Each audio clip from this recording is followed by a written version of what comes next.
जिल्ह्याचे अध्यक्ष माधव भालेराव, आमच्या महाराष्ट्राचे दुसरे नेते मुन्ना भालेराव, हे मुन्ना वाटोरे, राज लष्करे असे सगळेच पदाधिकारी या ठिकाणी व्यापक उपस्थित आहेत। सगळ्या तालुक्याचा आढावा घेण्यात आलेला आहे। सगळ्याकडून जिल्हा परिषद, पंचायत समिती आणि महानगरपालिकेसंदर्भात भूमिका विचारून घेतलेली आहे आणि या संदर्भात आम्ही चर्चा करून येणारी जी निवडणूक आहे ही समविचारी घटकांसोबत मनोवादी सोडता जर युती करून लढता येत असेल तर तसे प्रयत्न करण्याचे आदेश दिलेत आणि जर समविचारी घटकांनी विचारात नाही घेतलं तर सर्व निवडणुका नांदेड जिल्ह्यातील महानगरपालिका, पंचायत समिती, जिल्हा परिषद स्वबळावरती लढण्याचा निर्णय आज आम्ही या ठिकाणाहून जाहीर केला आहे। ऑल इंडिया पॅन्थर सेना येणारी निवडणूक ही स्वबळावरती लढणार आहे आणि त्यात जर समविचारी पक्षांनी विचारात घेतलं तर युतीचं धोरण सुद्धा आम्ही या ठिकाणी राबवणार आहे। भाई, मनोज जरांगे आंदोलनाची हाक दिली आणि लक्ष्मण हाकेन सुद्धा त्यांची भूमिका आहे, आपण ते एकंदरीत कसं बघताय? सगळं मनोज जरांगे यांचं आंदोलन अनेक वर्षांपासून सुरू आहे।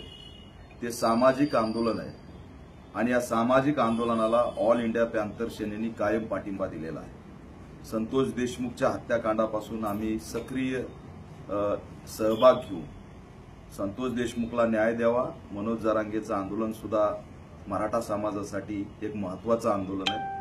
गरीब मराठ्यांसाठी न्याय मिळावा ही सुद्धा आमची या ठिकाणी भूमिका आहे। त्यांचं आंदोलन निघत असताना दुर्दैवाने डॉक्टर बाबासाहेब आंबेडकरांनी आंदोलन करण्याचा अधिकार दिला, तो संविधानिक अधिकार आहे। त्यांचा लढा सरकारच्या विरोधात आहे, पण सरकार गेल्या 10 वर्षापासून आंदोलन करणाऱ्याला शत्रू समजत आहे। शत्रू समजत असताना त्यांनी अनेक आंबेडकर राईट आंदोलक जेलमध्ये घातले, नक्षलवादाचा ठपका लावला, अनेकांना तडीपार केलं, अनेकांना मोका लावला। जिल्ह्यामध्ये लढणारे जे आंदोलक आहेत त्यांना शत्रू समजून, नक्षलवादी समजून जेलमध्ये डांबण्याचं काम ह्या मनुवादी व्यवस्थेने केलं असा माझा थेट आरोप आहे आणि म्हणून त्याच धर्तीवर मनोज जरांगेच्या आंदोलनाला सुद्धा शत्रूच्या दृष्टिकोनातून बघण्याचं काम या ठिकाणी या व्यवस्थेने सुरू केलंय आणि ते आंदोलन रोखण्यासाठी लक्ष्मण हाके, नवनाथ वाघमारे, नितेश राणे, चित्रा वाघ, फुके असतील, दरेकर असतील, लाड असतील, हे असे सदावर्ते असतील, असे लोक अंगावरती घातले आणि यांच्या माध्यमातून कायदा व सुव्यवस्थेचा प्रश्न कसा निर्माण होईल? दुर्दैवाने सरकारच दंगली घडवण्याच्या मानसिकतेत आहे। नागपूरला लक्ष्मण हाके प्रेसमध्ये सांगतात की मी गेवरायला चाललो, त्याला मारणार आहे, दांडे काढा, आणि 5 तासामध्ये तुम्ही पोलीस म्हणून, आयबी म्हणून त्याला अटक करू शकले नाही। तो गेवराईमध्ये येतो, गोंधळ घालतो, त्या ठिकाणी काट्या काढतो। कायदा व सुव्यवस्था बिघडून मनोज जरांगे यांचं आंदोलन कसं थांबवता येईल हा त्या ठिकाणी सरकारने प्रयत्न केला आणि त्यामुळे सरकार या ठिकाणी एक्सपोज झालेलं आहे। मी लक्ष्मण हाकेंना या माध्यमातून विचारतोय की ओबीसी साठी दीपक केदार लढतोय, मेंढपाळांसाठी दीपक केदार लढतोय, आपल्या ओबीसी समाजाचे सामाजिक प्रश्न गंभीर आहेत, त्याच्यावर लढलं पाहिजे।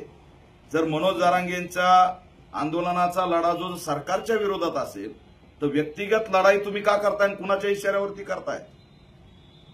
गुणरत्न सदावर्ते कोर्टात काय जातात, ऍक्टिंग काय करतात, नक्कल काय करतात, जोरात काय बोंबलतात? अरे काय मिळणार आहे तुम्हाला? गुणरत्न सदावर्तेंना कायम शूद्र म्हणून आरएसएस मानतं।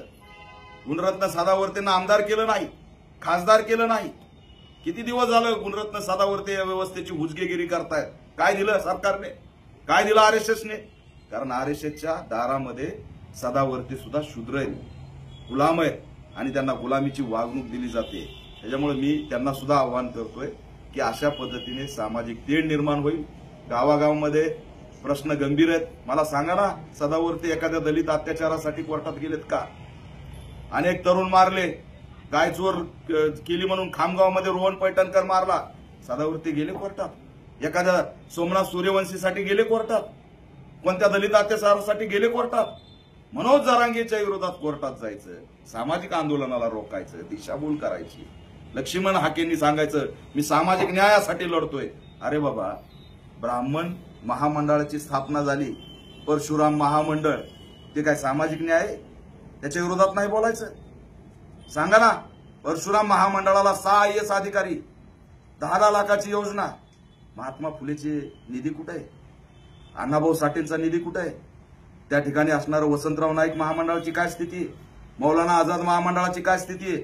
अरे आमच्या सामाजिक न्यायाचा निधी लाडली बहीणला दिला जातोय, त्याच्यावर कोण बोलणार? हे असे आमचे सगळे प्रश्न असताना त्याच्यावर हाके बोलत नाहीत, पण सरकाराचं बावलं होऊन ते बोलतात.